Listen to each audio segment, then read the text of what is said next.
কারি আব্দুল বাসেতের নাম শুনেছেন? ওনাকে নিয়ে মিশরের প্রেসিডেন্ট জামাল আব্দুল নাসের একবার সোভিয়েত ইউনিয়নে গিয়েছিল, যেটাকে আমরা বর্তমানে বলি রাশিয়া। কি বলি? রাশিয়া। তৎকালীন সময় এটা ছিল সোভিয়েত ইউনিয়ন, এখন এটা হয়েছে রাশিয়া। তো রাশিয়াতে যাওয়ার পরে মিশরের প্রেসিডেন্ট জামাল আব্দুল নাসের ওনার সব প্রেসিডেন্টদেরকে রাশিয়ার প্রেসিডেন্টের কাছে পরিচয় করায় দিচ্ছে যে এটা আমার হোম মিনিস্টার, এটা আমার ফিনান্স মিনিস্টার, এটা আমার এডুকেশন মিনিস্টার, এটা এই মন্ত্রী, এটা ওই মন্ত্রী, এটা ওই মন্ত্রী। তো সব মন্ত্রীরা সুটেড বুটেড, প্যান্ট পরা, শার্ট পরা, টাই পরা, ব্লেজার পরা। কিন্তু কারি আব্দুল বাসেত ব্লেজার পরতেন না, উনি জুব্বা পরতেন। তো রাশিয়ার প্রেসিডেন্ট বলে, আপনার এইটা আবার কোন মন্ত্রী? সব মন্ত্রীর পোশাক একরকম, এর পোশাক আরেক রকম, এটা কোন মন্ত্রী? জামাল আব্দুল নাসির বলে, এটা আমাদের কোন মন্ত্রী নয়, এটা আমাদের দেশের কারি, এটা আমাদের দেশের কারি। রাশিয়ার প্রেসিডেন্ট বলে, কারি আবার কি? কারণ এরা কারি জিনিসটা কি এটা জানে না, এটা তারা বুঝে না। তো জামাল আব্দুল নাসির বলল যে আমাদের যে পবিত্র ধর্মগ্রন্থ আছে আল কোরআন আল কারীম, এই আল কোরআন আল কারীম উনি চমৎকার করে আবৃত্তি করতে পারে, আর আমরা সেটা শুনি, আমাদের হৃদয় ঠান্ডা হয়ে যায়। তো রাশিয়ার প্রেসিডেন্ট বলে, আজকে রাতে তো আমাদের একটা পার্টি আছে, নাইট পার্টি। কি পার্টি? এখানে নৈশ ভোজ হবে, খাওয়া দাওয়া হবে, আর হবে বেলি ড্যান্স। কি হবে? রুব্বানে নাচে কোমর দুলাইয়া, এই সব মুখস্থ। তো এই বেলি ড্যান্স হবে, এই বেলি ড্যান্স আমরা দেখবার, হুইস্কি খাবো, অ্যালকোহল খাবো, মদ খাবো। তো কারি আব্দুল বাসিত ইবনে আব্দুল সামাদকে রাজি করানো হলো। কারি আব্দুল বাসিত ইবনে আব্দুল সামাদ রাজি হলো। উনি গেলেন যে হল রুমের ভেতরে বেলি ড্যান্স হয়, ওখানে ওনার বসানো হলো। সিঙ্গাররা যেখানে গান গায়, ওইখানে উনি মাইক্রোফোনের সামনে বসলেন, আর আল্লাহরে বললেন, আল্লাহ, আমার গলায় যত সুর আছে, যত মেলোডি আছে, ভয়েস আছে, সব সুরকে আমি উজাড় করে দিয়ে আজকে তেলাওয়াত করব। তুমি আমার এই তেলাওয়াতের রিদম, এটার আকর্ষণ, এটার অ্যাট্রাকশন এই কমিউনিস্ট লিডারদের অন্তরের ভেতরে ঢুকিয়ে দিও। তখন রাশিয়া ছিল কমিউনিস্ট, সব কমিউনিস্ট লিডাররা বসা, সামনে হুইস্কি, রেড ওয়াইন, অ্যালকোহল, মদের গ্লাস নিয়ে বসা। তা আব্দুল বাসিত ইবনে আব্দুল সামাদ চোখ বন্ধ করলেন। ওই দিনকার তেলাওয়াতটা উনি চোখ বন্ধ করে করেছিলেন। সুবহানাল্লাহ পড়েন। উনি চোখ বন্ধ করে ওনার গলায় যত সুর আল্লাহ দিয়েছে, যত সুরের ঝংকার তিনি পেয়েছেন, সব উজাড় করে উনি তেলাওয়াত শুরু করলেন, আউযু বিল্লাহি মিনাশ শাইতানির রাজীম। যতক্ষণ তেলাওয়াত চলেছে কেউ মদ খায় নাই, তাকিয়ে রইলেন, মন্ত্রমুগ্ধ হয়ে শুনলেন, আর সকলের চোখ দিয়ে দার দার করে পানি ঝরতে শুরু করলো। তেলাওয়াত শেষ, আব্দুল বাসিত চোখ খুললেন, চোখ খুলে দেখেন কেউ মদ খায় নাই, আর সবাই কান্না জর্জরিত অবস্থায় বসে আছে। মিশরের প্রেসিডেন্ট জামাল আব্দুল নাসের কমিউনিস্ট লিডারদেরকে জিজ্ঞেস করলেন, এই যে আমাদের আবৃত্তিকার ও কোরআন থেকে আবৃত্তি করেছে, আপনারা কি এর অর্থ বুঝেছেন? তারা বলে, না বুঝি নাই। কোনো মানে বুঝেছেন? না বুঝি নাই। তো কেঁদেছেন কেন? কমিউনিস্ট লিডাররা বলে, এত চমৎকার সুরেলা সুর, এরকম গলা, এরকম ভয়েস আমরা আমাদের জীবনে শুনি নাই। এটা শুনে আমাদের হৃদয়টা ঠান্ডা হয়ে গিয়েছে, আমাদের অন্তরে অনেক জ্বালা, অনেক যন্ত্রণা, অনেক দুঃখ কষ্ট, এগুলোকে ভুলে থাকার জন্য আমরা রাতে বেলি ড্যান্স দেখি আর মদ খাই। এরকম কারি যদি আমাদের দেশে থাকতো, আমরাও প্রতি রাতে বেলি ড্যান্স না দেখে কোরআন শুনতাম। তারা কাঁদতে শুরু করেছে, কোরআনের অর্থ বুঝে নাই, মানে বুঝে নাই, কিন্তু এই বিজাতিদের কমিউনিস্ট লিডারদেরও অন্তরটারে ঠান্ডা করে দিয়েছে কে? ওই কোরআন আমাদের কাছে আছে না নাই? নাকি আব্দুল বাসিত আরেকটা কোরআন থেকে তেলাওয়াত করেছিল? জোরে বলেন, এই কোরআনের কোনো চেঞ্জ হয়েছে? ১৫০০ বছরের এই লম্বা সময়ে কোরআনের একটা আয়াত চেঞ্জ হয়েছে? একটা শব্দ, একটা অক্ষর, একটা জের জবর পরিবর্তন হয়েছে? জোরে বলেন, হয়েছে? এই কোরআনের মতো আরেকটা বই যদি আমরা পৃথিবীর সবাই মিলে বানাতে চাই, বানানো যাবে? জোরে বলেন, যাবে? আপনারা আহমদ দিদাদের নাম শুনেছেন? জাকির নায়েকের গুরু আহমদ দিদাদ একটা বই লিখেছেন, the ultimate miracle of the holy Quran. ওই বইতে তিনি উল্লেখ করেছেন, ইউনাইটেড স্টেটস অফ আমেরিকার কিছু বিজ্ঞানীরা সবচেয়ে পাওয়ারফুল যে কম্পিউটার, ক্রে 1 সুপার কম্পিউটার, এটা দিয়ে আমেরিকার মিলিটারিতে যারা চান্স পায়, মানে সেনাবাহিনীতে, তারা ম্যাথমেটিক্যাল ক্যালকুলেশনগুলো করার জন্য এই কম্পিউটার ব্যবহার করে। তো আমেরিকার বিজ্ঞানীরা, আহমদ দিদাত তার ultimate miracle of the Holi কোরআনে বলছেন যে কম্পিউটারের সব ইনফরমেশন গুলোকে কনসাইজ করে ওই ক্রে 1 সুপার কম্পিউটারের মাইক্রোচিপসের ভেতর ঢুকিয়ে কমান্ড করেছে, is it possible to create a book like Quran? ও কম্পিউটার, তুমি অ্যানালাইসিস করে বলো এই কোরআনের মতো আরেকটা বই কি পৃথিবীর মানুষের বানানো সম্ভব? আপনারা বলছেন জি না, কিন্তু কম্পিউটার বলেছে ইয়েস, সম্ভব। It's possible, but you need to spend more than 63 octillion years. সম্ভব, কিন্তু পৃথিবীর সব মানুষদেরকে 63 অক্ট্রিলিয়ন বছর বেঁচে থাকা লাগবে আর চেষ্টা করা লাগবে। এটা শুনে বিজ্ঞানীরা তো মহা খুশি, হোক না অক্ট্রিলিয়ন আর ফক্ট্রিলিয়ন, বাড়াতে যাবে। কিন্তু নিউমেরিক্যাল সায়েন্স বলে যে octillion is very dangerous to reach দেয়ার।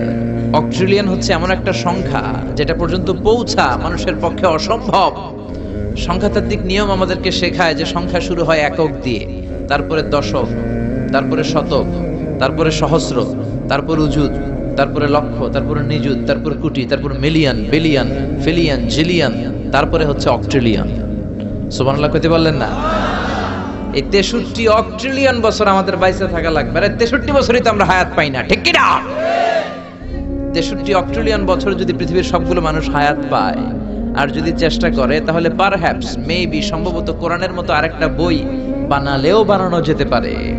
সর্বশেষ কম্পিউটারের স্ক্রিনে অ্যানালাইসিস শেষে, বিশ্লেষণ শেষে যে কথাটা এসেছে সেটা হচ্ছে it's quite impossible to create a book like Quran. পৃথিবীর মানুষগুলোর 63 অক্ট্রিলিয়ন বছর বেঁচে থাকাও সম্ভব না, কোরআনের মতো আরেকটা বইও বানানো সম্ভব না। চিল্লায় বলেন ঠিক কিনা? ওই কোরআন আমাদের হাতে আজও আছে না নাই? The greatest resource of power, the book of books, পৃথিবীর সবচেয়ে সেরা বই। এই বইয়ের কপিগুলো যদি কেউ আগুন দিয়েও জ্বালায় দেয়, আমাদের হাফেজ ভাইদের কলিজার ভেতরে কোরআন আছে না নাই? যদি আগুন লেগে ধ্বংস হয়ে যায়,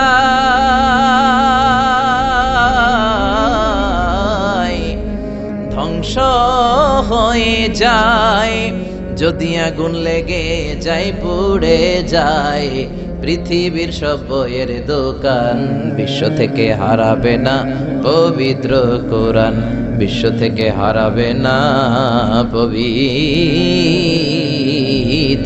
কোরআন। পড়েন আল্লাহু আকবার। এজন্য পৃথিবীর যত কোরআন আছে আগুন দিয়ে জ্বালায় দিলে পৃথিবী থেকে কোরআন দূর করা সম্ভব নয়, কারণ হাফেজ ভাইদের কলিজায় কোরআনকে সংরক্ষণ করেছে কে? কেউ যেটা পারে না, পারে কে? আজকে এই কোরআন থেকে আমরা কথা শুনবো, পড়েন ইনশাআল্লাহ। আরো জোরে পড়েন ইনশাআল্লাহ।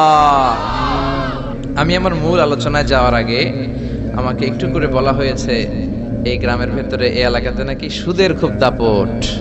হ্যাঁ, সুদ খুব মজা লাগে না? সুদ নিয়ে কিছু কথা আমরা শুনবো, রাজি আছেন তো? সবাই রাজি? সুদের সাথে ইসলামের কোন সম্পর্ক? জোরে বলেন সম্পর্ক। সুদ আছে যেখানে, মুমিন যাবে না। সুদ হচ্ছে পুঁজিবাদী অর্থনীতির হাতিয়ার। দমন নিপীড়নের মূল মাধ্যম হচ্ছে সুদ।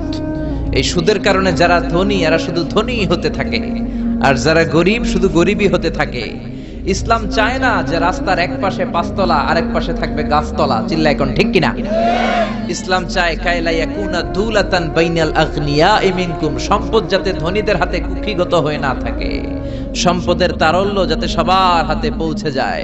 এজন্য ইসলাম সুদকে করেছে হারাম আর ব্যবসাকে করেছে হালাল। চিল্লায় পড়েন আল্লাহু আকবার। এজন্য রাব্বুল আলামিন বলেন, ওয়া আহাল্লাল্লাহুল বাইআ ওয়া হারামার রিবা, আমি আল্লাহ তোমাদের জন্য সুদকে করলাম হারাম আর ব্যবসাকে করে দিলাম হালাল। সুবহানাল্লাহ। ব্যবসাকে হালাল করেছে কে? আর সুদকে হারাম করেছে কে? সুদের মধ্যে দেখা যায় অনেক লাভ, অনেক টাকা, অনেক বরকত, শুধু বেড়ে যায়। আল্লাহ বলে তোমাদের দৃষ্টিতে টাকা বেড়ে যায়, আমি আল্লাহর কাছে বাড়ে না। আর তোমরা যখন যাকাত দাও, দান করো, তোমাদের দৃষ্টিতে দেখা যায় টাকা কমে যায়, কিন্তু আমি আল্লাহর কাছে টাকা কমে না। সুবহানাল্লাহ। এজন্য সুদকে আল্লাহ নিশ্চিহ্ন করে দিবেন। ইয়ামহাকুল্লাহ ওয়া ইউরবিস সাদাকাত। আল্লাহ বলে আমি সুদকে নিশ্চিহ্ন করে দেব, সুদকে আমি ধ্বংস করে দেব, সুদের ভেতরে কোনো বরকত দেব না। আর ব্যবসা করলে সামান্য ব্যবসার ভেতরে বরকত ঢুকিয়ে দিবে কে? আরো জোরে বলেন কে? বিশ্বনবী সুদখোরদের উপর লানত দিয়েছে। কি দিয়েছে? লাআনা রাসূলুল্লাহ আকিলার রিবা ওয়া মুকিলাহু ওয়া কাতিবাহু ওয়া শাহিদাইহি, যারা সুদ খায়, যারা সুদ দেয়, যারা সুদের দলিল লেখক, যারা সুদের সাক্ষী থাকে, সবার উপরে বিশ্বনবী লানত দিয়েছেন। জোরে পড়েন নাউযুবিল্লাহ। এজন্য খবরদার, সুদের সাথে মুসলমানদের কোনো সম্পর্ক। বিশ্বনবী বলেছেন আর রিবা সালাসুম ওয়া সাবউনা বাবান, সুদের রয়েছে 73টা গুনাহ। কয়টা গুনাহ? আরো জোরে বলেন কয়টা? সুদের মধ্যে 73টা গুনাহ। আইসারুহা আইয়ান কাহার রাজুল উম্মা, 73টা গুনার মধ্যে সবচাইতে ছোট্ট গুনাহ হলো নিজের মায়ের সাথে জিনা করা। 73টা গুনাহ, আর সবচেয়ে ছোট গুনাহ হচ্ছে আইয়ান কাহার রাজুল উম্মা, ব্যক্তি তার মায়ের সাথে জিনা করবে। এটা যদি সবচেয়ে ছোট্ট গুনাহ হয়, তাহলে বড় গুনার অবস্থা কি? বড় গুনাহটা কি জানার দরকার আছে না নাই? আল্লাহ সেটাও বলে দিলেন, ফাআযানু বিহারবিম মিনাল্লাহি ওয়া রাসূলিহি। সুদের সবচেয়ে ছোট গুনাহ মায়ের সাথে জিনা করা, আর সুদের সবচেয়ে বড় গুনাহ আল্লাহর সাথে যুদ্ধ করা। করবেন নেই? পারা যাবে না আল্লাহর সাথে যুদ্ধে? সে আল্লাহ কবে থেকে ক্ষমতায় বসা, এখন তো আল্লাহ বুড়া হয়ে গেছে। হ্যাঁ, আল্লাহর ক্ষমতা কি আগের মতো আছে? জোরে বলেন আছে। এজন্য সুদের সবচেয়ে ছোট গুনাহ মায়ের সাথে জিনা, সবচেয়ে বড় গুনাহ কার সাথে যুদ্ধ? আরো জোরে বলেন। এজন্য বিশ্বনবী বলতেন ইজতানিবু আসসাবাল মুবিকাত, 7টা ঈমান বিধ্বংসী, আমল বিধ্বংসী কাজ থেকে তোমরা বেঁচে থাকবা। 1 নম্বরে হলো শিরক, আল্লাহর সাথে শিরক করবা না। 2 নম্বরে হলো মাতা পিতার সাথে অবাধ্যতা করা। 3 নম্বরে জাদু দেখানো, জাদু টোনা করা। 4 নম্বরে অন্যায় ভাবে কাউরে হত্যা করা। 5 নম্বরে এতিমের সম্পদ খাওয়া। 6 নম্বরে কোন নারীকে অন্যায় ভাবে জিনার অপবাদ দেওয়া। 7 নম্বরে সুদ খাওয়া। কি খাওয়া? এই 7টা কাজ করলে আপনার ঈমানটাকে ধ্বংস করে দিবে কে? চিল্লায় বলেন কে? এজন্য দুনিয়াতে যারা সুদ খায় তাদের সম্পদে কোনো বরকত নাই, তাদের শুধু রোগ আর রোগ, টেনশন আর টেনশন, আছে না নাই?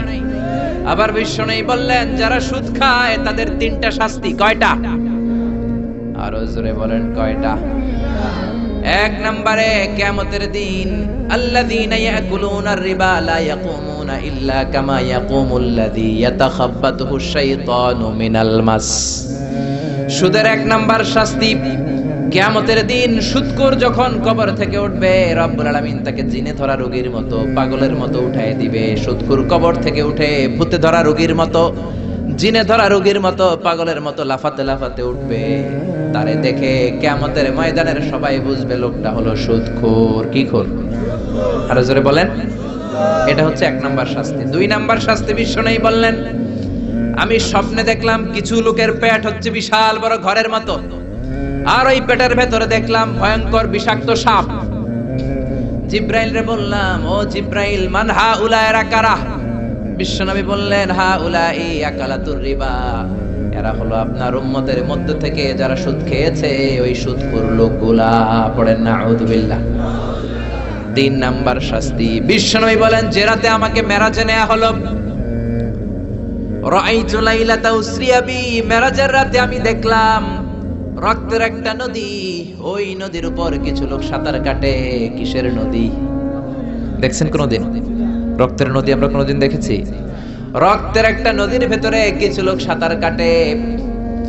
সাঁতার কাটতে কাটতে বাঁচার জন্য যখন পারে আসতে চায়, তীরে আসতে চায়, কিছু ফেরেশতারা অনেক বড় বড় পাথরের খণ্ড নিয়ে বসা, তীরের দিকে আসতে চাইলে প্রচন্ড জোরে পাথর নিক্ষেপ করে তার চেহারার দিকে। পাথরের আঘাতে ওই লোকটার চেহারা ছিন্ন বিচ্ছিন্ন হয়ে যায়। লোকটা চিৎকার করতে করতে আবার রক্তের নদীর মাঝখানে চলে যায়। আবার তীরে আসতে চাইলে আবার পাথর আছে না নাই? জোরে বলেন।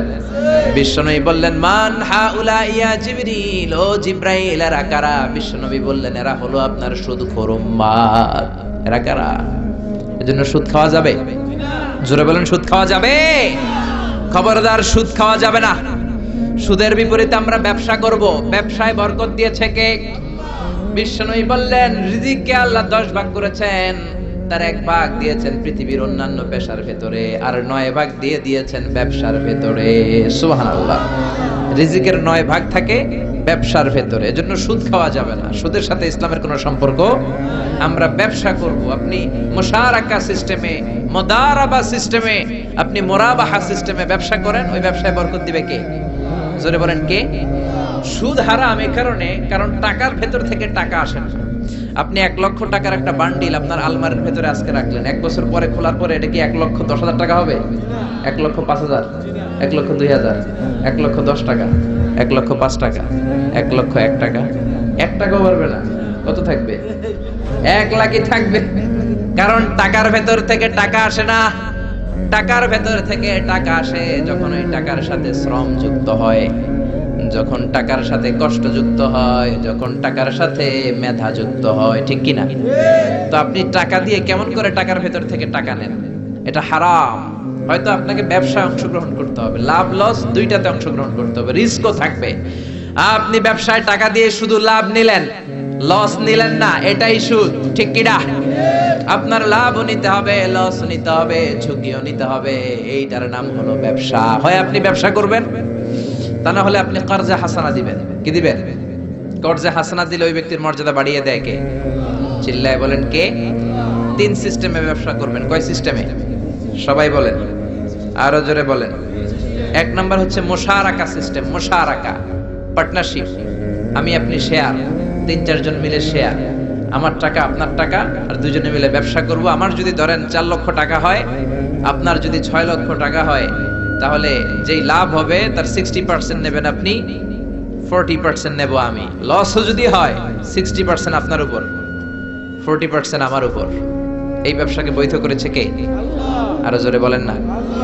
2 নম্বরে হচ্ছে আল মুদারাবা। মুদারাবাও বৈধ। মুদারাবা মানে হচ্ছে আপনার টাকা আমার শ্রম। আল্লাহ আমারে কোনো টাকা দেয় না, আমি মিসকিন, আমি ফকির, আমি দেব শ্রম, আপনি দিবেন টাকা।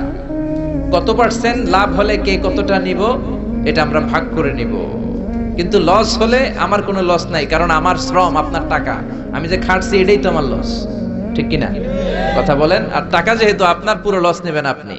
এই সিস্টেমও ব্যবসা যায়। 3 নাম্বার হচ্ছে আল মুরাবাহা। বুঝার চেষ্টা করেন, আমার ঘরে ফ্রিজ নাই, ফ্রিজের দাম 1 লক্ষ টাকা। কয় লাখ টাকা? আপনি আমারে বাজার থেকে 1 লক্ষ টাকা দিয়ে একটা ফ্রিজ কিনে আমার কাছে 1,20,000 টাকা বিক্রি করবেন। এটা আমি কিস্তিতে দিব আপনারে, 6 মাসের কিস্তিতে দিব। আপনার লাভ হচ্ছে আপনি 1 লক্ষ টাকা দিয়ে কিনে 1,20,000 বিক্রি করছেন, 20,000 লাভ। আর আমার লাভ হচ্ছে আমার কাছে কোনো টাকা নাই, আমি ফ্রিজের মালিক হয়ে গেলাম, কিস্তিতে দিয়ে 6 মাস পরে আমি টাকাও পূর্ণ করে দিলাম। এটাকে বলে মুরাবাহা। শাহজালাল ইসলামী ব্যাংক, আল-রাফা ইসলামী bank, Bangladesh Islamic bank limited, এই 3টার সিস্টেমে আপনাদের সাথে বিজনেস করে। আল মুদারাবা, আল মুশারাকা, আল মুরাবাহা। যেই সিস্টেমে আপনি করেন না কেন, এগুলোর কবুল করে নেবে কে? কিন্তু এগুলো না করে 100 টাকার বান্ডিল দিয়ে বললেন এই নাও 100 টাকার বান্ডিল, এখানে 10,000 টাকা আছে, সুদে লাগালাম, মাসে দিবা 1,000। কয় হাজার? আরো জোরে বলেন। এখন মাস শেষে 1,000 দিতে পারে না, ওইটার উপর আবার বাড়তে শুরু করলো। আল্লাহ বলে লা তাকুলু আর রিবা আদাআফা মুদাআফা। খবরদার, চক্রবৃদ্ধি হারে সুদ খেও না, মাহাজনী সুদ খেও না। কার কথা? আরো জোরে বলেন, কথাটা কার? মাহাজনী সুদ খাওয়া যাবে না, চক্রবৃদ্ধি হারে সুদ খাওয়া যাবে না। তাহলে ব্যাংকের সুদ খাওয়া তো যাবে না? ব্যাংকের সুদ খাওয়া যাবে না। ব্যাংকের সুদও হারাম, আর চক্রবৃদ্ধি হারে মাহাজনী সুদ, এটা অনেক ভয়ঙ্কর হারাম। গ্রামে গঞ্জে এরকম আছে না নাই? 10,000 টাকায় মাসে 1,000 টাকা সুদ। কথা কন, কথা কন, কথা কন। আছে। এখন দিতে পারে না, সুদ আবার বেড়ে যায়। এখন 2,000 হয়ে গেছে, এর পরের মাসেও দিতে পারে না, 3,000 হয়ে যায়। এরপরে কে আসলটা দেয়া লাগবে না, তুই সুদ চালা। কি চালা? সুদ চালাইতে চালাইতে বাড়ি নাই, ভিটা নাই, জমি নাই, টিউবওয়েল নাই, পরনের লুঙ্গিও নাই। আছে না নাই? এটার বলে মহাজনের সুদ, এটার বলে চক্রবৃদ্ধি হারে সুদ। এই সুদ খাওয়া যাবে না। এজন্য সুদ আপনি খেলে এই সুদের এই সম্পদের ভেতরে কোনো বরকত নাই, এটাকে ধ্বংস করে দিবে কে? চিল্লায় বলেন কে? এজন্য আপনি ব্যবসা করবেন। আল্লাহ বললেন হাল্লাল্লাহুল বাইআ ওয়া হারামার রিবা। আমি আল্লাহ ব্যবসাকে তোমাদের জন্য হালাল করলাম, সুদকে করলাম হারাম। এখন আমরা সুদ খাবো না, ব্যবসা করব। জোরে বলেন, সুদ না ব্যবসা? ব্যবসার সিস্টেম হচ্ছে আপনাকে লাভ লস দুইটাতে অংশগ্রহণ করতে হবে। আপনি যদি বলেন না আমি শুধু লাভ নিব, লস নিব না, এটা ব্যবসা হবে? এটা সুদ হবে। এটা কি হবে? চিল্লায় বলেন কি হবে? এরপর ইসলাম বলে লা মাইসার, কোনো জুয়া চুরি থাকবে না। বিজনেসের মধ্যে জুয়া চুরি নাই, মানে লটারি নাই। কিন্তু বাংলাদেশের লটারি সিস্টেম আছে না নাই? 10 টাকায় 40 লক্ষ টাকা আছে না নাই? এটা সরাসরি জুয়া চুরি, এটার সাথে ইসলামের কোনো সম্পর্ক। এর কারণ হচ্ছে আমরা 10 টাকা দিয়ে লটারি কিনি, পাই এরকম একটা কাগজ, এই লটারির একটা নাম্বার থাকে এখানে, ঠিক কিনা? আর লেখা আছে 10 টাকায় প্রথম পুরস্কার 40 লক্ষ টাকা। লক্ষ লক্ষ মানুষ 10 টাকা দিয়ে এটা কিনে, কেনার পর যেদিন ড্র হবে, রাফেল ড্র, একজন পায় 40 লাখ, আরেকজন পায় 30 লাখ, আরেকজন পায় 20 লাখ, আরেকজন 10 লাখ, পঞ্চম পুরস্কার পায় 1 লাখ, আর লক্ষ লক্ষ মানুষ এই কাগজ পানিতে ভিজিয়ে খায়। এখন ঠিক কিনা? এটার নাম হচ্ছে জুয়া চুরি, এটা জায়েজ নাই। কিন্তু এই লটারির কাগজের সাথে যদি আপনার একটা কলম দিয়ে দেয়, এটাকে জায়েজ করার সিস্টেম আছে। এই 10 টাকার লটারির, যখন আপনি লটারিটা কিনবেন, আপনাকে যদি একটা কলম দিয়ে দেয়, তাহলে কেমন যেন আপনি 10 টাকা দিয়ে একটা কলম কিনলেন। এটা ব্যবসা, এটা হচ্ছে ব্যবসার সুরা, এটা জায়েজ আছে না নাই? তার মানে লক্ষ লক্ষ মানুষ যখন লটারি কিনলো, সাথে পেলে একটা কলম, এরপরে ড্র হওয়ার পরে একজন পাবে 40 লাখ, আরেকজন 30 লাখ, একজন 20 লাখ, আরেকজন 10 লাখ, আর লক্ষ লক্ষ সবাই পাইছে একটা করে কলম। তার মানে আমরা সবাই কিছু না কিছু পাইছি। চিল্লা এখন ঠিক কিনা? এই সিস্টেমে যদি করেন, তাহলে এটারে বৈধ করে দিবে কে? জোরে বলেন কে? এরপরে ইসলাম বলেন নো আনসার্টেইনটি। কোন ব্যবসার মধ্যে আনসার্টেইনটি থাকতে পারবে না, সুনিশ্চিত হতে হবে সবকিছু। লা দারারা ওয়ালা দিরার ওয়ালা গরারা ফিল বাই। বেচা কিনার মধ্যে কোনো ধোঁকাবাজি থাকতে পারবে না, অনিশ্চয়তা থাকতে পারবে না। অনেকে উড়ন্ত কবুতর বিক্রি করে, আছে না নাই? কবুতর যারা পালেন, 10টা কবুতর আছে আপনার, আপনি দেখবেন সারাদিন কবুতর আকাশে উড়ার পরে বিকালে আবার বাসায় চলে আসে। আপনি বললেন এই যে 10টা কবুতর আকাশে উড়ে, এই 10টা কবুতর আপনার বিক্রি করে দিলাম, এক একটা 100 টাকা করে, 10টায় কত হয়? 1000 টাকা বিক্রি করে দিয়েছেন। এই বিক্রি শরীয়ত সম্মত হয় না। এর কারণ প্রতিদিন কবুতরগুলো বিকেল বেলা উড়ার পরে সন্ধ্যাবেলায় ফিরে, আজকে বিকালে নাও ফিরতে পারে। যেরকম ঠিক কিনা? আজকে 10টা কবুতর যদি অন্যদিকে চলে যায়, 1000 টাকা লিয়ে কিলাকিলি আছে না নাই? ইসলাম বলে কিলাকিলির কোনো সুযোগ নাই। কবুতরগুলো নামবে, 10টারে তুমি ধরবা, কবজ করবা, তার হাতে হ্যান্ড ওভার করবা, তারপরে বিক্রি করবা। এটারে জায়েজ করে দিবে কে? এরপরে পুকুরের মধ্যে মাছ থাকা অবস্থায় কেনা বেচা জায়েজ নাই। এরকম কেনা বেচা বাংলাদেশে আছে না নাই? আন্দাজে মানুষে শখের বসে কিনে ফেলে, পুকুরের মধ্যে বুদবুদ করতেছে, ভাবতেছে হাজার হাজার মাছ কিনছে, 10 লক্ষ টাকা দিয়ে কিনে ফেলছে। কই মাছের পুকুর, উঠায় দেয় 20 কেজি কই আর 50 কেজি কাঁকড়া আর 70 কেজি ব্যাং, আছে না নাই?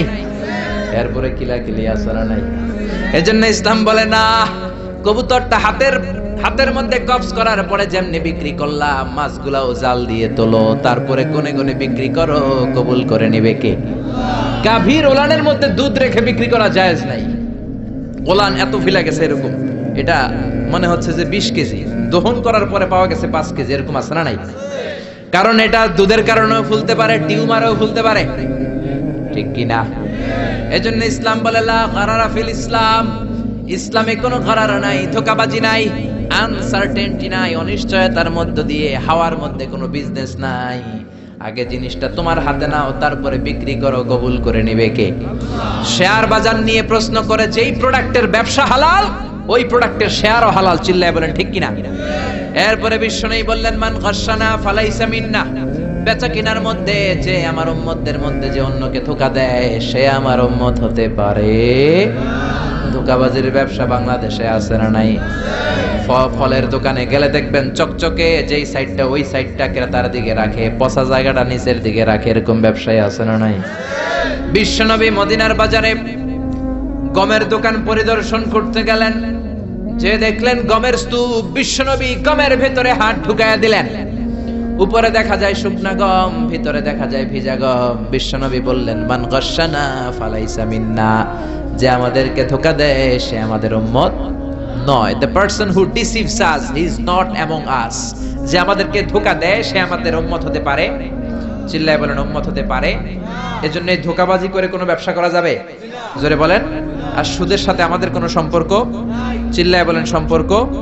সুদকে ধ্বংস করে দিবে কে? আর ব্যবসায় বরকত ঢুকিয়ে দিবে কে? বরকতে বিশ্বাস করেন তো? বিশ্বাস করেন? অল্পের ভেতরেও বরকত হতে পারে, 1000 কোটি টাকার মধ্যেও বরকত নাও থাকতে পারে। চিল্লায় বলেন ঠিক কিনা? এজন্য আজ থেকে সুদের সাথে আমাদের কোনো সম্পর্ক নেই। আমরা ব্যবসা করব মুশারাকা সিস্টেমে, মুদারাবা সিস্টেমে, মুরাবাহা সিস্টেমে ব্যবসা করব, অল্প প্রফিট হলো এটার মধ্যে বরকত দিবে কে? আরো জোরে বলেন কে? আর সুদের ব্যবসা করবেন না তো? কারা কারা আজকে থেকে সুদের কোনো ব্যবসার সাথে জড়িত থাকবেন না? দুই হাত উঁচু করে আমার আল্লাহর দেখা।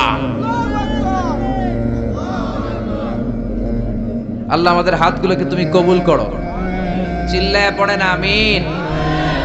সুদের আলোচনা ভালো লাগতেছে না? না একেবারে উপরে এসে পড়ছে না? সুদের সাথে ইসলামের কোনো সম্পর্ক নাই। আল্লাহ সুদ থেকে আমাদেরকে বাঁচাক। আল্লাহ আমাদের হালাল রিজিকে বরকত দিক। আরো জোরে পড়েন আমিন। আমি আমার খুতবার শুরুতে সূরাতুল বনী ইসরাইলের ছোট্ট একটা আয়াত তেলাওয়াত করেছি। আসুন এই আয়াতের আলোকে আপনাদের সাথে কিছু কথা শেয়ার করি, যদি আপনারা মনোযোগী হন। শুনবেন শুনবেন শুনবেন শুনবেন।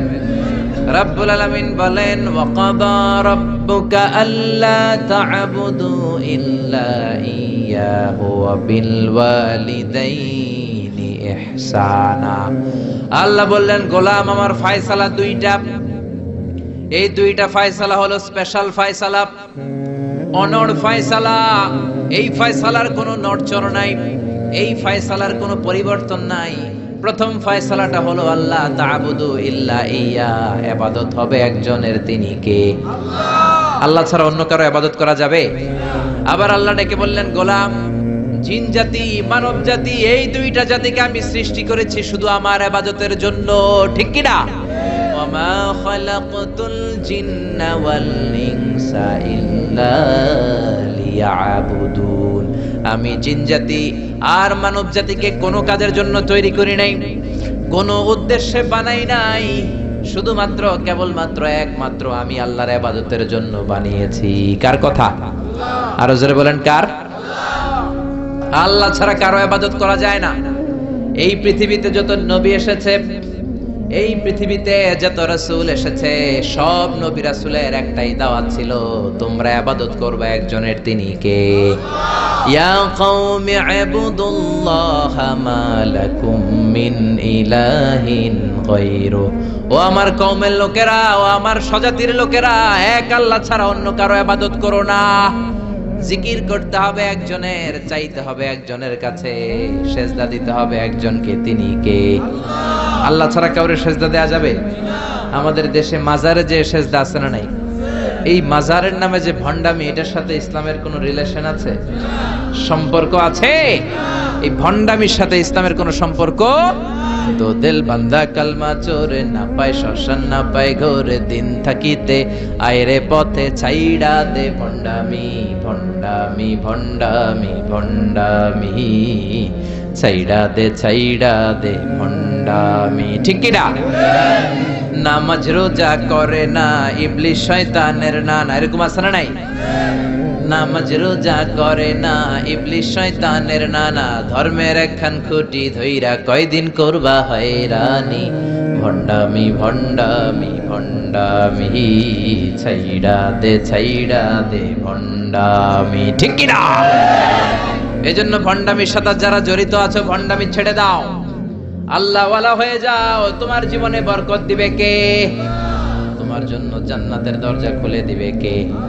এজন্য রব্বুল আলামিন বলেন, ওয়াকাদা রাব্বুকা আল্লা তা'বুদু ইল্লা ইয়্যা ওয়া বিল ওয়ালিদাইনি ইহসানা। আমি আল্লাহর প্রথম ফয়সালা, ইবাদত হবে শুধুমাত্র কেবলমাত্র একজনের, তিনি কে? আমরা প্রত্যেক নামাজে সূরাতুল ফাতিহায় আল্লাহরে বলি, আল্লাহ ইহদিনাস সিরাতাল মুস্তাকিম।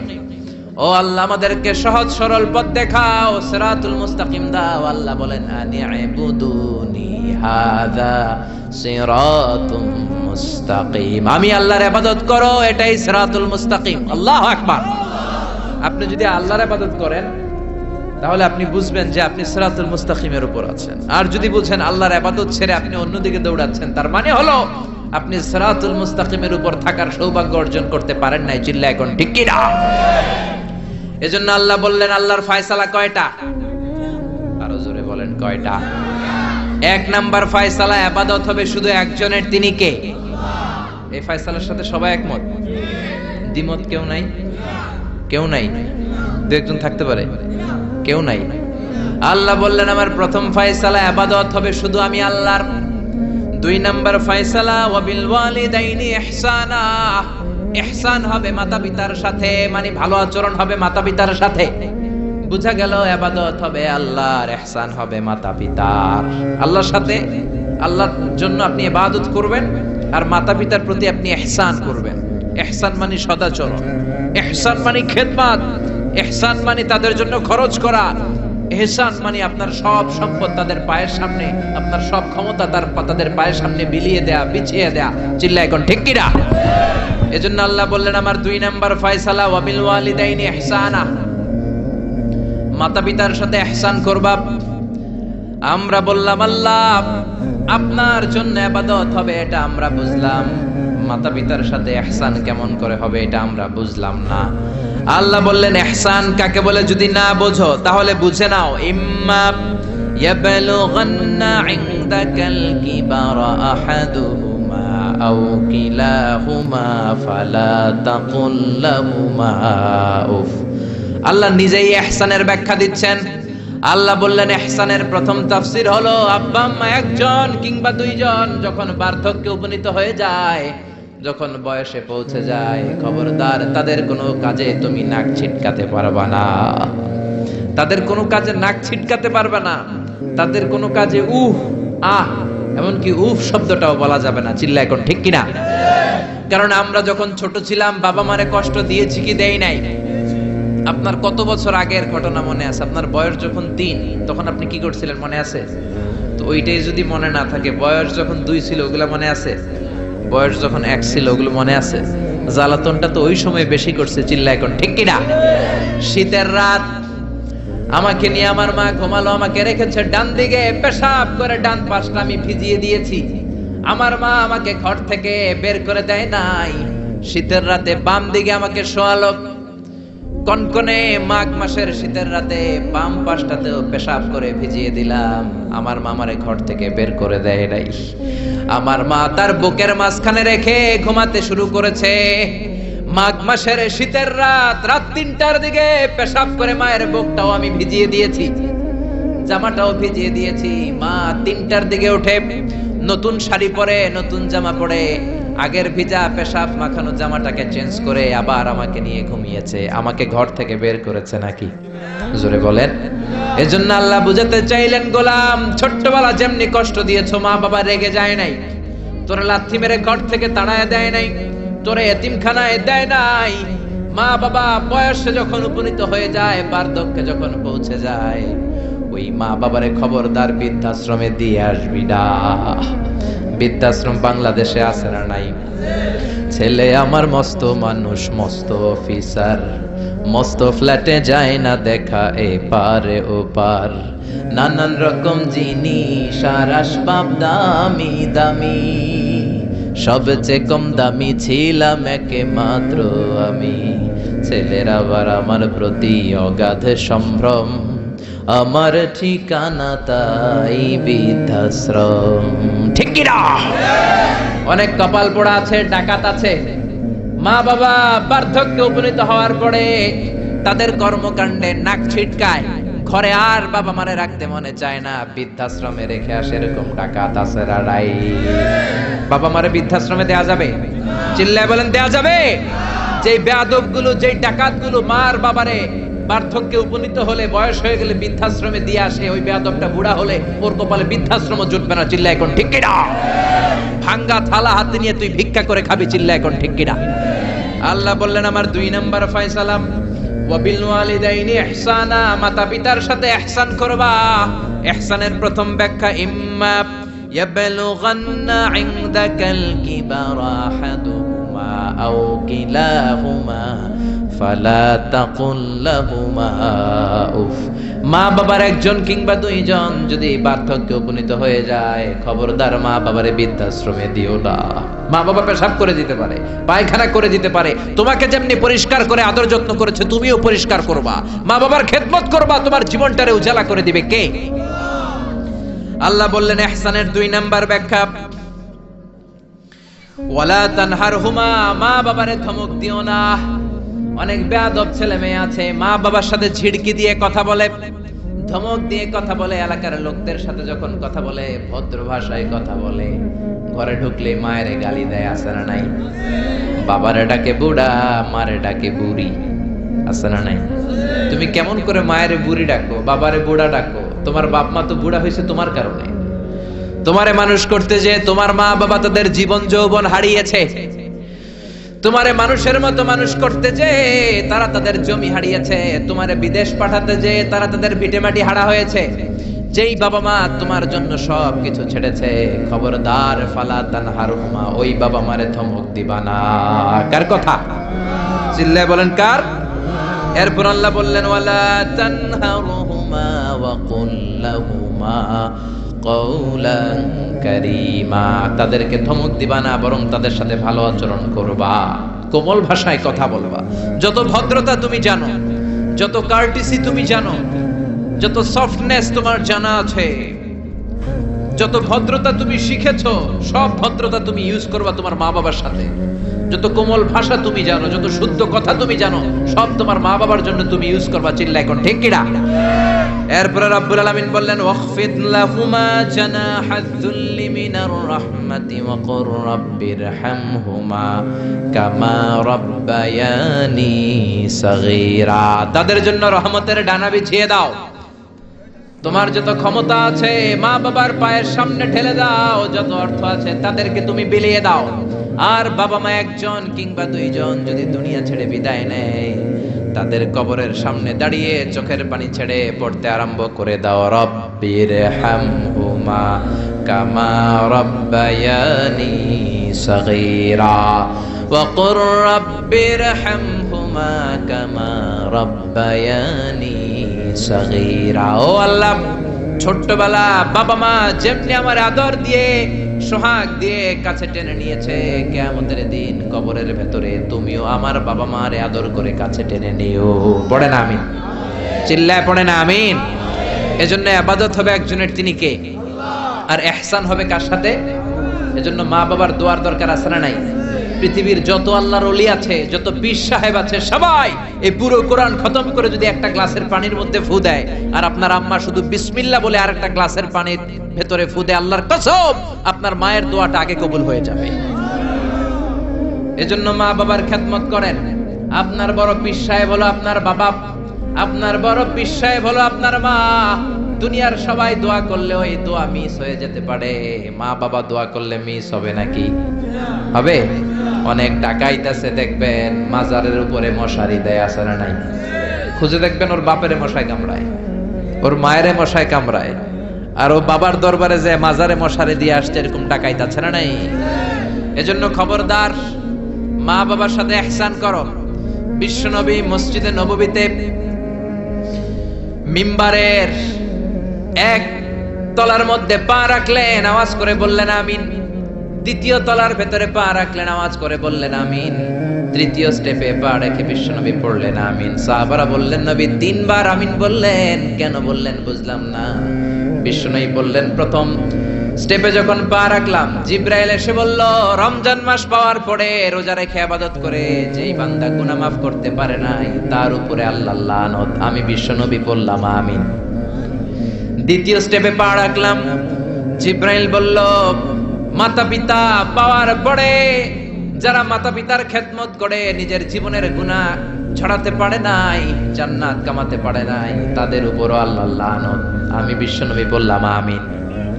3 নাম্বার স্টেপে বিশ্বনবী বললেন আমার নাম শোনার পরে আমার যে উম্মত আমার উপর দরুদ পড়ল না, তাদের উপর আল্লাহর লানত। আমি বললাম আমিন।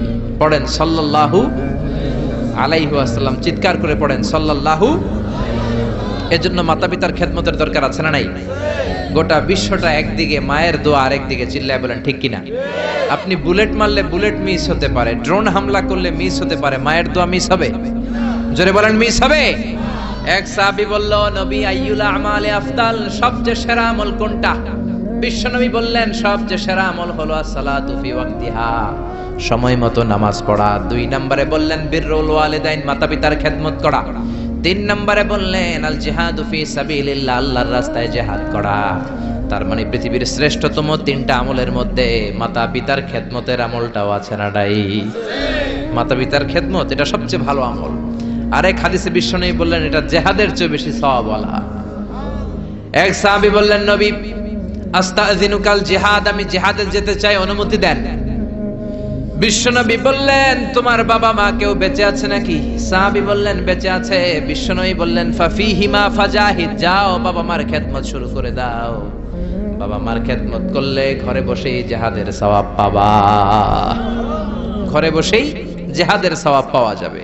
রিদার রাব্বি ফি রিদাল ওয়ালিদ ওয়া সাখাতুহু ফি সাখাতিল ওয়ালিদ, বাবা মা খুশি তো আরশের মালিক খুশি, বাবা মা না খুশ তো আরশের মালিকও না খুশ। চিল্লায় কোন ঠিক কি না? এজন্য বিশ্বনবী বলতেন, তোমাদের প্রত্যেকের ঘরের ভেতরে দুইটা জান্নাত আছে, কারণ জান্নাতে দুইটা স্পেশাল দরজা আছে। একটা দরজার নাম হলো আল আব মানে আব্বা, আর একটা দরজার নাম হলো আল উম মানে আম্মা। একটা দরজার নাম বাবা আর একটার নাম মা। এজন্য বিশ্বনবী বলেন, এই দুইটা দরজার সাথে তোমরা কি আচরণ করবা তোমাদের ডিসিশন। ওমা জান্নাতুকা ওয়া নারুক, বাবা মাই তোমার জান্নাত, বাবা মাই তোমার জাহান্নাম। বাবা মার সাথে ভালো আচরণ করলে 8টা জান্নাতের দরজা তোমার জন্য খুলে দিবে কে? আর খারাপ আচরণ করলে জাহান্নাম আছে না নাই? তোমার বাবা মা যদি কাফের হয়, হিন্দু হয়, বৌদ্ধ হয়, তারপরও ভালো আচরণ করবা, ঠিক কি না? বাংলার জমিনে এরকম অনেক হিন্দু ফ্যামিলি আছে, হিন্দু ইয়াং ছেলে মুফাসসিরে কোরআনের তাফসীর শুনে হাতে হাত রেখে কালিমা পড়ে মুসলমান হয়ে গেছে, আছে না নাই? কিন্তু মা তো মুসলমান হয় নাই, বাবা তো মুসলমান হয় নাই, বাপ মা হিন্দুই রয়ে গেছে। তো বাপ মা হিন্দু, ছেলে মুসলমান, তুমি কি মা বাবার সাথে খারাপ আচরণ করতে পারবা? কথা বলেন। মা বাবা হিন্দু হোক, নাস্তিক হোক, বৌদ্ধ হোক আর খ্রিস্টান হোক, মা বাবার দোয়া নিতে হবে, আশীর্বাদ নিতে হবে। চিল্লায় কোন ঠিক কিনা? বিশ্বনবীর শালী নাম কি বলেন তো, কেউ জানেন? বিশ্বনবীর শালীর নাম কি? আসমা। মাশাআল্লাহ, আসমা বিনতে আবি বকর বিশ্বনবীর শালী। উনি মুসলিমা, কিন্তু উনার মা ছিল মুশরিকা। বিশ্বনবীরে বললেন, নবী আমি মুসলিমা কিন্তু আমার মা মুশরিকা, কাফেরা, এখন আমি কি করব? আমার মায়ের সাথে কি ভালো আচরণ করব নাকি? বিশ্বনবী বললেন, খবরদার, মা মুশরিক হোক কাফের হোক তারপরেও তোমার মা, ঠিক কি না? সিলিহা, দোয়া নাও, ভালো আচরণ করো, সম্পর্কটারে মিলায় রাখো, তোমার জান্নাতে ঢুকায় দিবে কে? 3 জিনিসের দিকে তাকালেই সওয়াব। 3টা জিনিসের দিকে তাকানোর সাথে সাথে আপনার আমলনামায় সওয়াব দিবে কে? 1 নাম্বার নাযার ইলাল কোরআন, কোরআনের দিকে যখন নজর করে তাকাবেন আপনার আমলনামায় সওয়াব দিবে কে? সুবহানাল্লাহ কইতে মনে চায় না? 2 নম্বরে কাবা, কাবার দিকে তাকালে সওয়াব দেয় কে? 3 নম্বরে নাযার ইলা ওয়াজহিল ওয়ালিদাইন, মাতা-পিতার চেহারার দিকে নজর করে তাকালে সওয়াব দেয় কে? এজন্য বিশ্বনবী বললেন, সালাসু দাওয়াতিন মুস্তাজাবাত, 3 ব্যক্তির দোয়া কোনদিন আল্লাহ ফিরায় না। 1 নম্বরে দাওয়াতুল মুসাফির, মুসাফিরের দোয়া। আপনি সফর করেন না মাঝে মাঝে? কক্সবাজারে যাচ্ছেন, সিলেট যাচ্ছেন, এই যে গাড়ির মধ্যে বসে আছেন, ওই সময় আপনি দোয়া করবেন বেশি বেশি। ওই সফর অবস্থায় দোয়া করলে ওই দোয়া কবুল করে কে? 2 নম্বরে দাওয়াতুস সাইম, রোজা রেখে দোয়া করলে কবুল করে কে? 3 নম্বর দাওয়াতুল ওয়ালিদাইনি লিওয়ালাদিহি, মাতা পিতা যখন চোখের পানি ছেড়ে হাত 2টা তুলে আল্লাহর কাছে ছেলে মেয়েদের জন্য দোয়া করে, ওই দোয়াটাও কবুল করে কে? এজন্য সবার আগে দোয়া চাইবেন মা বাবার কাছে। কার কাছে? আমাদের কাছে অনেকে দোয়া চায়, আমরা বলি আরে তোমার মায়ের কাছে যাও, তোমার আব্বার কাছে যাও, আমার দোয়া তোমার জন্য কবুল হতেও পারে নাও হতে পারে, কিন্তু তোমার মা তো তোমার জন্য মুস্তাজাবুদ দাওয়া, তোমার বাবা তো তোমার জন্য মুস্তাজাবুদ দাওয়া, তোমার মা হাতটা তোলার সাথে সাথেই কবুল। চিল্লায় এখন সুবহানাল্লাহ। একজন বাবা এবং মা ছেলে মেয়েদের জন্য কতটা কষ্ট সহ্য করে, কতটা জ্বালা যন্ত্রণা সহ্য করে, বাবা মা না হওয়ার আগে এটা কেউ বুঝবে? আপনি শুধু ওয়াজ শুনতে পারবেন, কিন্তু বুঝবেন তখন যখন একটা ছেলে হবে, যখন একটা মেয়ে হবে, ঠিক কি না? এজন্য বিশ্বনবী বলতেন, আল জান্নাতু তাহতা আকদামি উম্মাহাতিকুম, ও দুনিয়ার মানুষেরা শোনো শোনো, যেই জান্নাতের জন্য তোমরা পাগল, যেই জান্নাতের বর্ণনা শুনলে তোমাদের হৃদয় ঠান্ডা হয়ে যায়, যেই জান্নাতে যাওয়ার জন্য তোমরা ইবাদত করো, ওই জান্নাত থাকে তোমাদের মায়ের পায়ের তলায়। এই দুনিয়ার পুরুষ মানুষদের পায়ের নিচে থাকে জুতা, জুতার নিচে থাকে বালি, আর এই দুনিয়ার এক একটা মহিলার পায়ের নিচে থাকে তার ছেলে মেয়েদের জান্নাত। ওগো মা তুমি এই ধরনের শ্রেষ্ঠ নেয়ামত তোমারই পদ তলে রয়েছে জান্নাত। ওগো মা তুমি এই ধরনের শ্রেষ্ঠ নেয়ামত, তোমারই পদ তলে রয়েছে জান্নাত। সুবহানাল্লাহ পড়ে। এই পৃথিবীটারে 100 বার বিক্রি করলে যে টাকা হবে, ওই টাকা দিয়ে জান্নাতের একটা চেয়ারের দাম হবে? সবাই বলেন হবে না। আচ্ছা, এই পৃথিবীটারে 5000 বার বিক্রি করলে যেই মূল্য বা টাকা পাওয়া যাবে, ওই টাকা দিয়া জান্নাতের একটা টেবিল কিনা যাবে? আর যেই 8টা জান্নাত মায়ের পায়ের নিচে পড়ে আছে, ওই পা দুইটার দাম আল্লাহর কাছে বেশি না কম? জোরে বলেন বেশি না কম?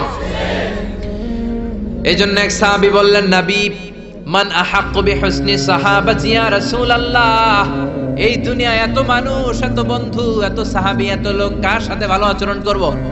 বিশ্বনবী বললেন, উম্মুকা, তোমার মায়ের সাথে। সুম্মা মান, তারপরে কার সাথে? তোমার মায়ের সাথে। তারপরে কার সাথে? তোমার মায়ের সাথে। 3 বার।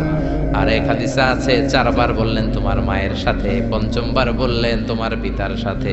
সুবহানাল্লাহ। মায়ের মর্যাদা 4 গুণ বেশি। কয় গুণ?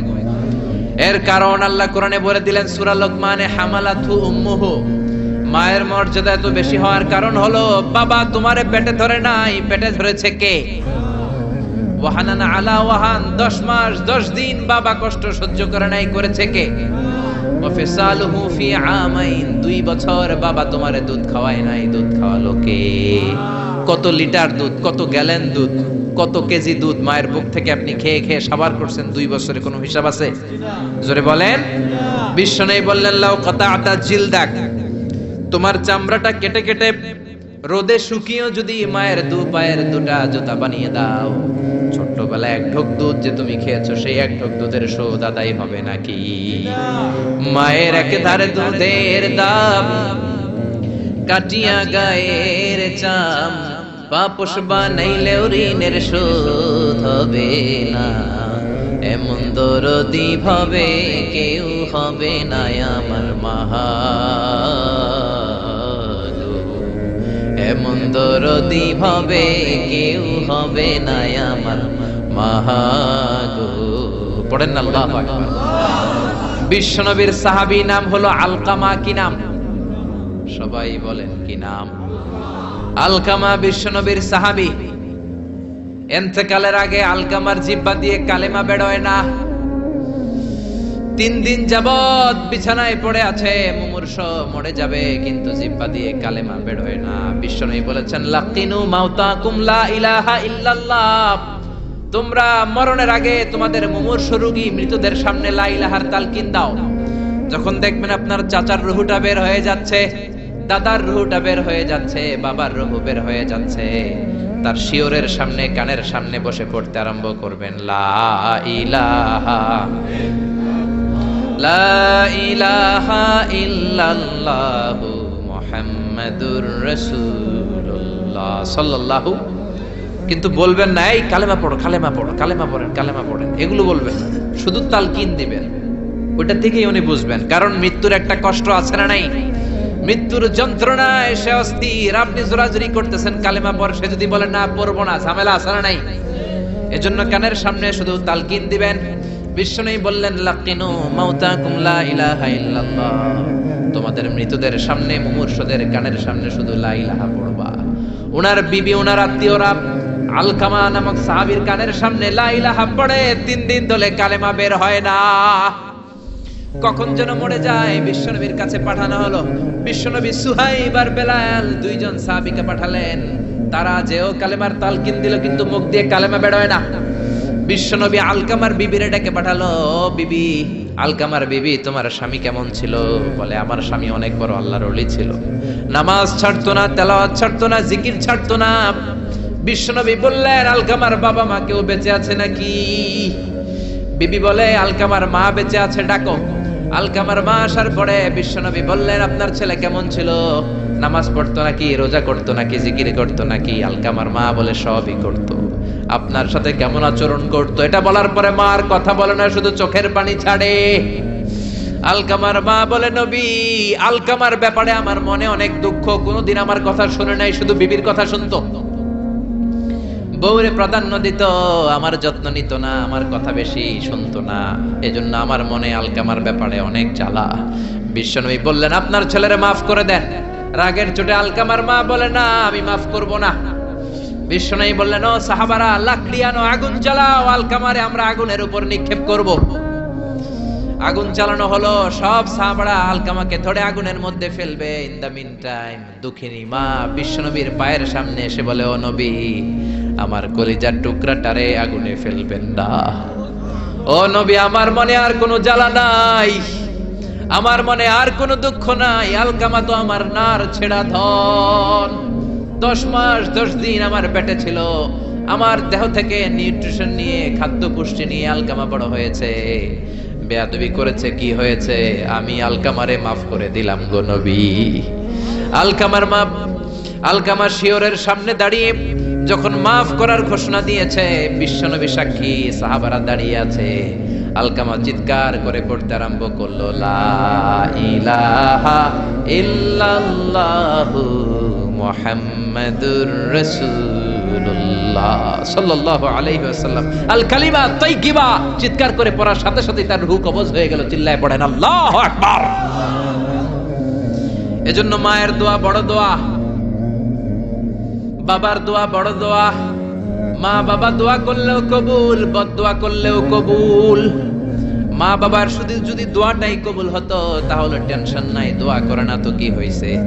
কিন্তু বদদোয়া করলেও কবুল করে নেয় কে? আল্লাহ। দোয়া করলেও কবুল, বদদোয়া করলেও। সাইয়েদনা ইব্রাহিম আলাইহিস সালাম সাইয়েদনা ইসমাঈল আর হাজরাকে, আরবিতে নাম হলো হাজার, রেখে গেলেন মক্কায়। উনার বিবি হাজরা ইন্তেকাল করলো, ছোট্ট দুধের শিশু উনার পায়ের ধাক্কায় জামজামের পানি বের হলো, বড় হতে লাগলেন। শৈশব পেরিয়ে কৈশোর, কৈশোর পেরিয়ে যৌবন, তাগড়া যুবক তখন জুরহুম নামক একটা কওমের একটা মেয়েকে তিনি বিয়ে করলেন। বিয়ে করে সুখের সংসার শুরু করলেন আল্লাহর আদেশে। অনেক পরে সাইয়েদনা ইব্রাহিম তার কলিজার টুকরা ইসমাইলের বাড়িতে বেড়াতে গেল। কার বাড়িতে? কে গেল বেড়াতে? সাইয়েদনা ইব্রাহিম বেড়াতে গেলেন। যাওয়ার পরে দেখে সাইয়েদনা ইসমাইল ঘরে নাই। দরজার বাইরে থেকে সালাম দিলেন, আসসালামু আলাইকুম। এটা কিন্তু প্রামাণ্য বর্ণনা দিচ্ছি আমি বুখারী থেকে, বুখারীর বর্ণনা, এটা গল্প না। দরজার বাইরে থেকে সালাম দিলেন, আসসালামু আলাইকুম।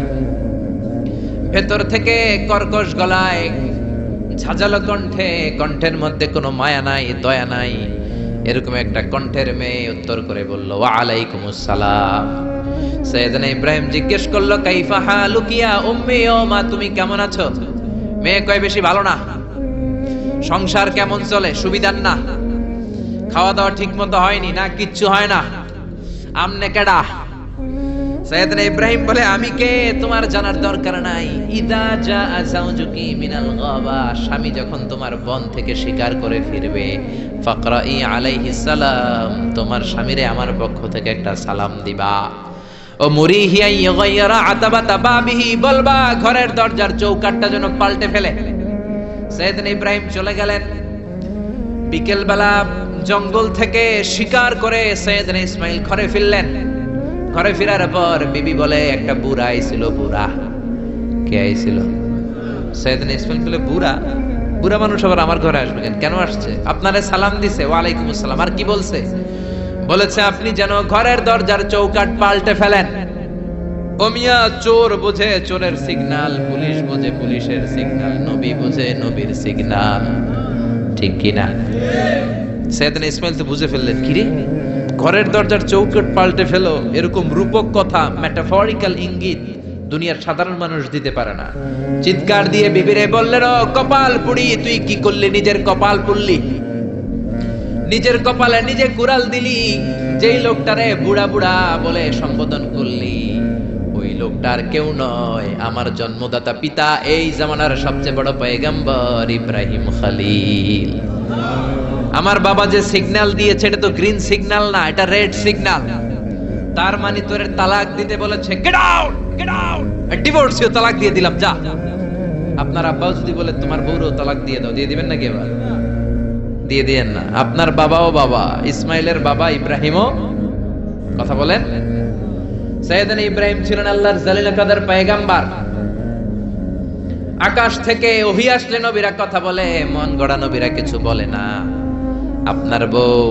আপনার বউকে যদি আপনার বাবা বলে তোর বউরে তালাক দে, দিয়ে দিয়েন না। আবার কি করবেন? বুঝাবেন, বাবারও বুঝাবেন, বিবিরও বুঝাবেন, ঘরের ভিতরে সংলাপ করবেন, সমঝোতা করবেন। আমাদের দেশের দুই নেত্রী সংলাপ করে না তো কি হইছে? আমরা করব, আমরা ঘরে ঘরে সংলাপ করব, সমঝোতা করব, ঠিক কি না? মিলায়ে দিবেন, মিলায়ে দিলে বরকত আছে না নাই? কেউ ঝগড়া লাগলে মিলাবেন, মারামারি লাগলে মিলাবেন, কেউ যদি আরেকজনরে মারতে যায় অত্যত হয় মিলায়ে দিবেন। যারা মিলায়ে দেয় তাদের মর্যাদা বাড়ায় দেয় কে?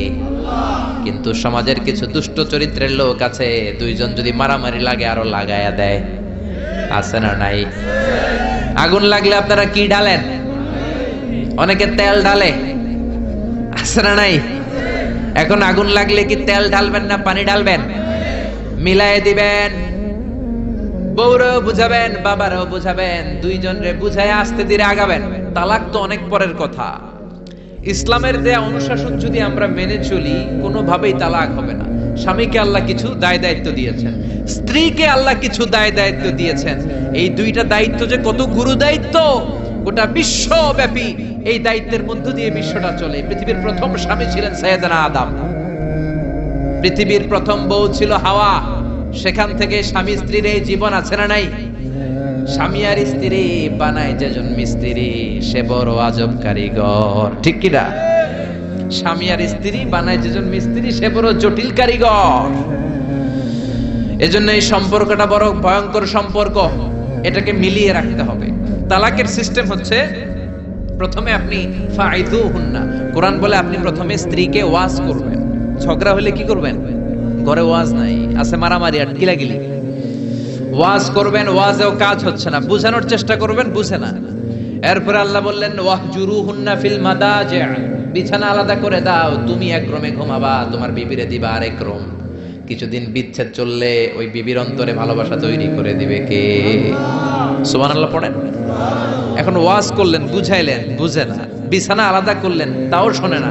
এবার ওয়াদ্রিবুহুন্না, কোরআন বলল বউরে শাসন করো। অনেকে বলে বউরে পিটাও, না, পিটানোর কথা বলে নাই। ওয়াদ্রিবুহুন্না মানে তাদেরকে শাসাও, শাসন করো। মুফাসসিররা এটার তাফসীর করতে যে হয়রান হয়েছে যে কি দিয়ে পিটাবে। কোন মুফাসসির কয় খেজুরের ছোট্ট ডালা দিয়ে এরকম বাড়ি মারবে, আর বলবে ভালো কথা কই হনুস না কেন।